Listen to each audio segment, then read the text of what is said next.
Hey everyone, I thought I'll do a video today with a voiceover, so it's not just looking at me stitching without getting any explanation of what I'm doing. So I thought I'm gonna give this a try.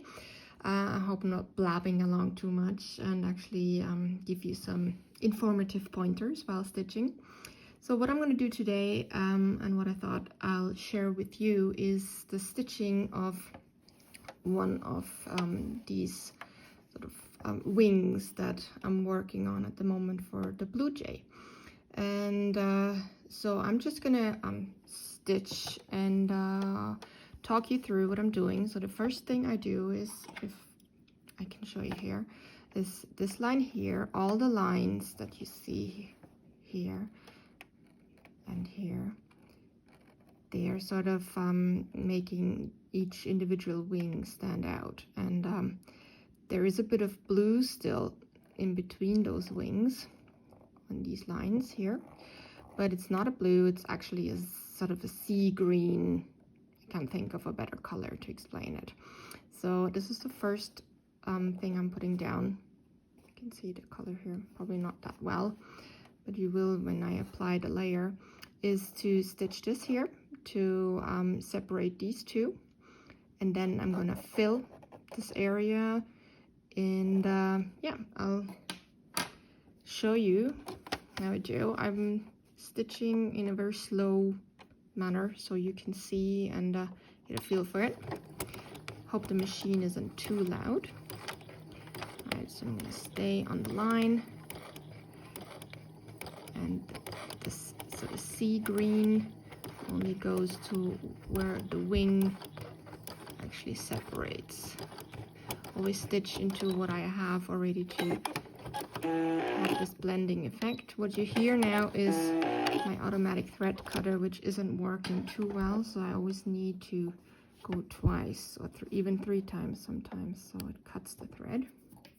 So this is my separation line, and then I'm gonna go and grab the mid-tone of my grays. I'll show you the grays here. Can you see them? I'm going to zoom out a little. All right. So I've got three types of gray. A light gray.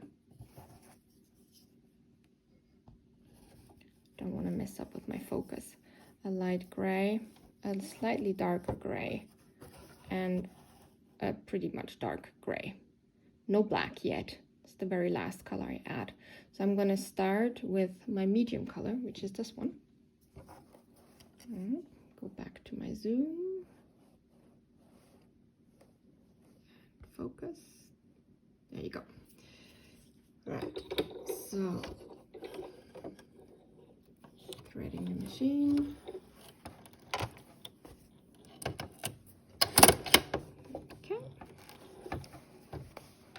And like you see the lines here that I've drawn, this is the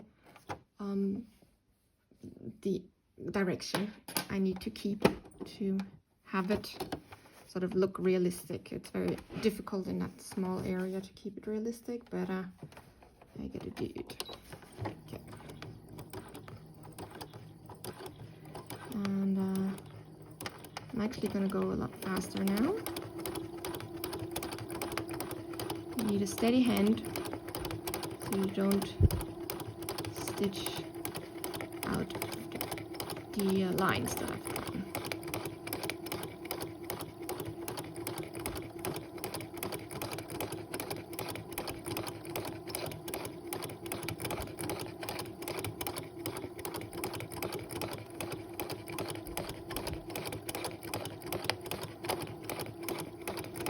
You can see the wings, they're not just straight stitches, they're all slightly bended, sort of bent, so they go around the curve.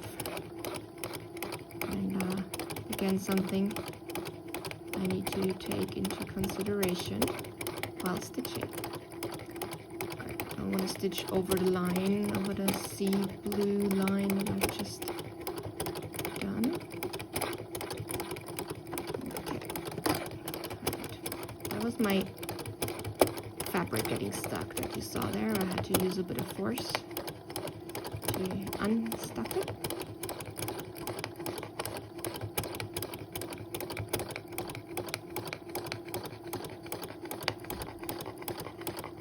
Just going over the outline.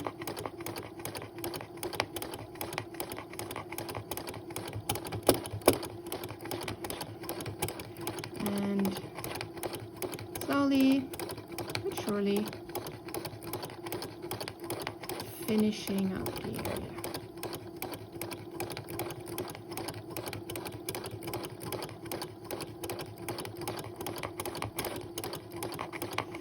And like I keep saying, I don't just use the one color for an area that I fill.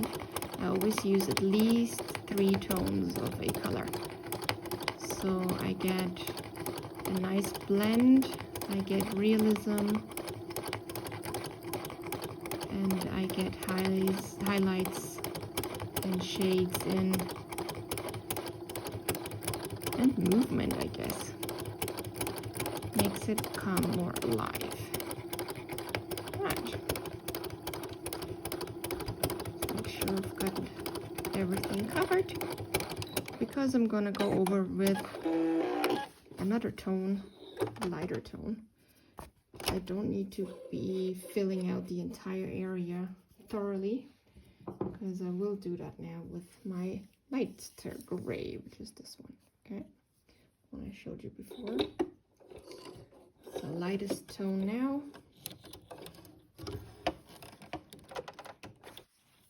As the wing actually is. There you go, my threader isn't working either today. It's probably thinking it's already Friday. Right. Okay.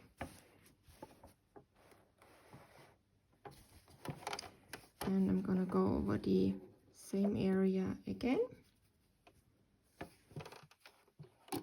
Not fully. I don't want to cover the whole area again with the light gray. There's no point in doing that. It's just I want to add variation. Okay, again in the same notion, in the same direction.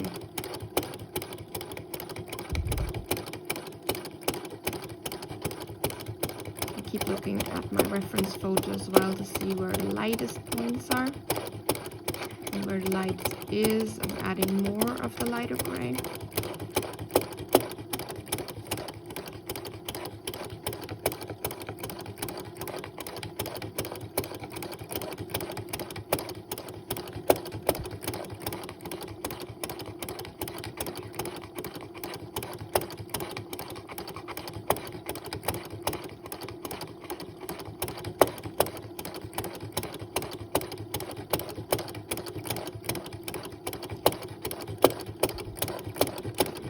Noise my machine makes is really awful. I apologize. It's old and it's been beaten a lot with my work. Okay, it's actually due for service soon, so I think I'll be doing that over Christmas. Okay, now this is the light area. I hope you can see a bit. Let's come along.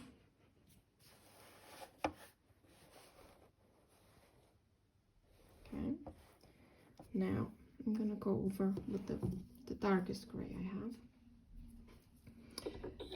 and add the details. All the wings, as you can see, and the other ones. Let me get my hand out of the picture. Oh.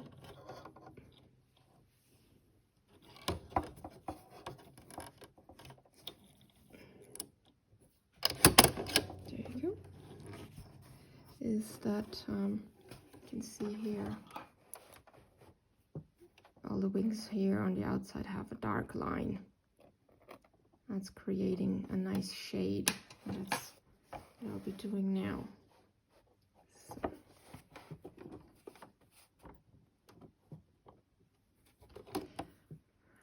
Right, adding the darkest the grays. And I'm gonna go a lot slower now.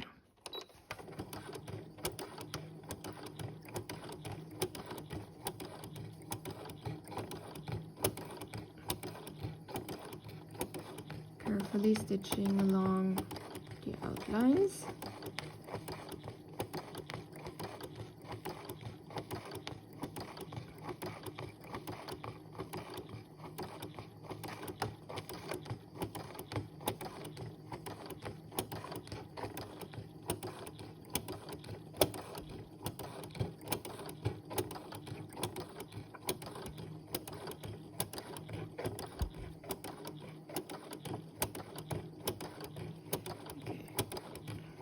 Now I'm going along the line again and add a few stitches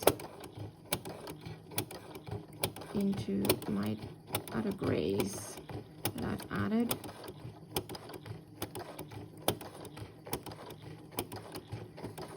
Again, I am looking out for the direction I've been stitching. So it's all going in one way.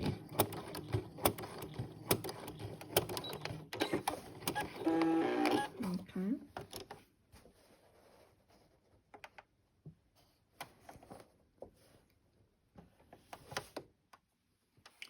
Now, there's also a very dark side down here at this side of the feather, and there'll be a lot going on in the middle, so I'll be doing that now. And also get rid of these little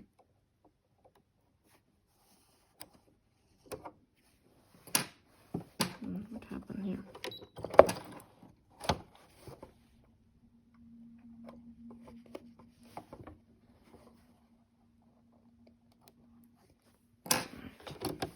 Now, back to work. And because I already have 2 layers of thread down, the layers I add now, they sort of blend in, they sort of sink in, and you can't see all of it. Don't know if I explained that right. You don't actually see the entire stitch, a little bit of it, and it works quite nicely because you don't have to go over it in the end again and hide the obvious stitching that you don't want them to see. All right, making it a lot darker down here.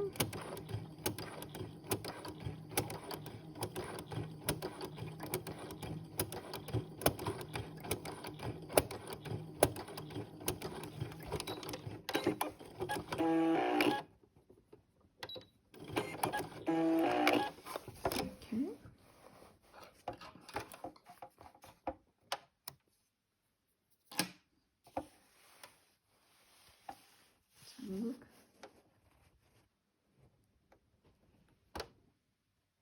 Okay.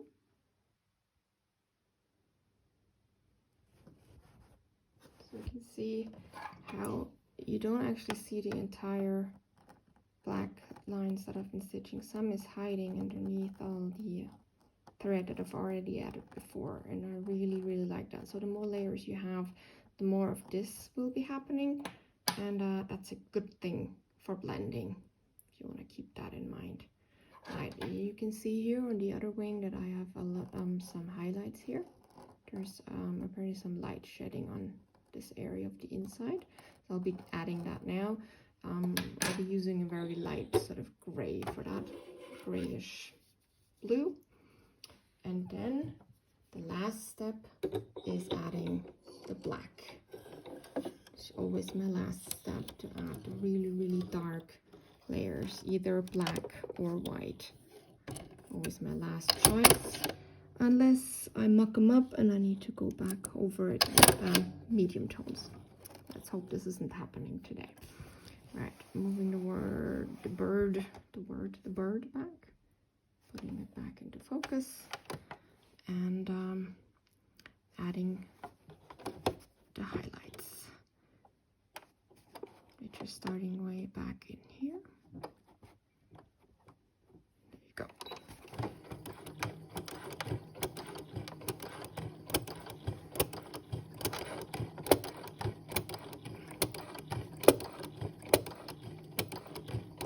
So I don't know if you can see it, but I'm doing really tiny movements, going back and forth, very small. It's just, I'm just working my way up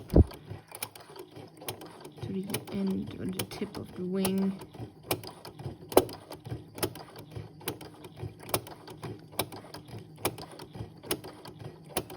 So it's giving the illusion that there is some light shedding. And I can see there is, at the very end, just a line going up. So I'm going to take my needle and move all the way up to the tip of the wing. I hope you can see that all. And place my needle there. This is where I want it to go, that line. Secure stitch. And here.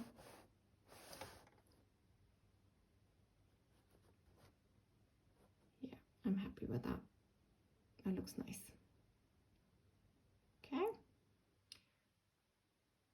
Good.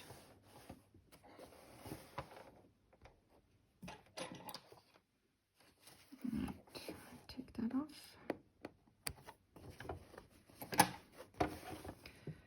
Just checking if I caught everything. There is a bit more detail here.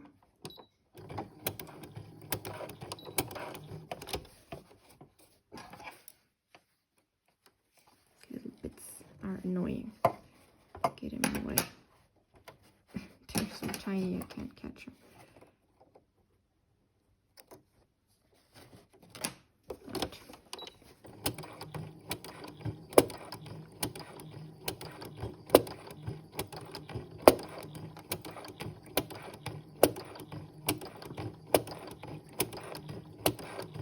Like with the dark brown, dark gray, do the same with the light blue. Okay, once I have all that, it's time for the black.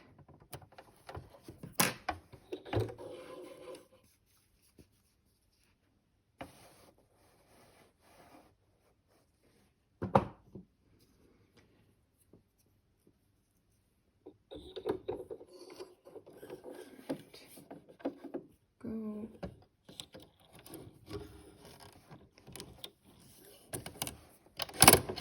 And as you can see, I never change the bobbin thread. My bobbin thread is usually white for every piece I do, unless I am stitching very, very dark areas where I can't afford to have any white pieces from the bobbin thread come up.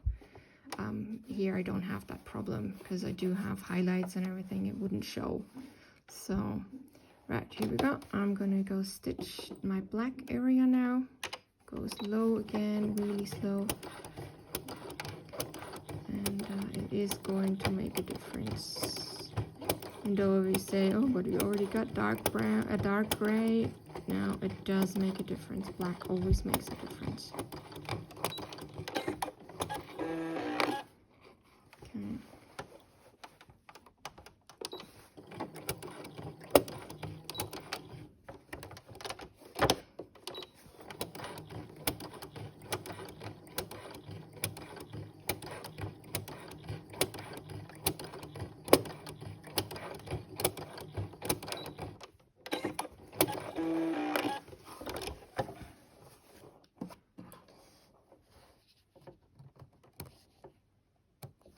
Okay.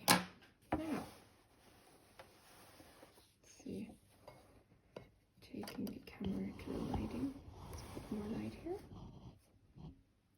Focus, and I'm going to zoom in for you.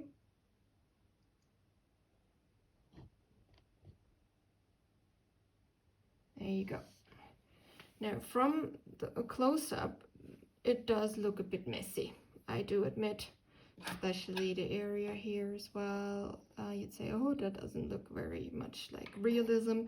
In a small area as that, I think this is the best you get. without losing your sanity and without breaking that many needles.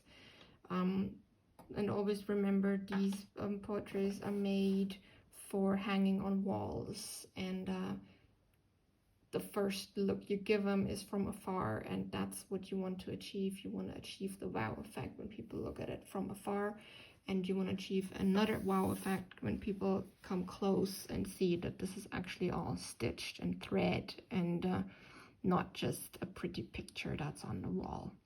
Right, I hope you got something out of this, and I hope the video wasn't too wobbly. And yeah, stay safe, everyone, please. We're heading for a second lockdown here in Austria, and I hope everyone else is coping well. And yeah, talk to you soon. Take care. Bye bye.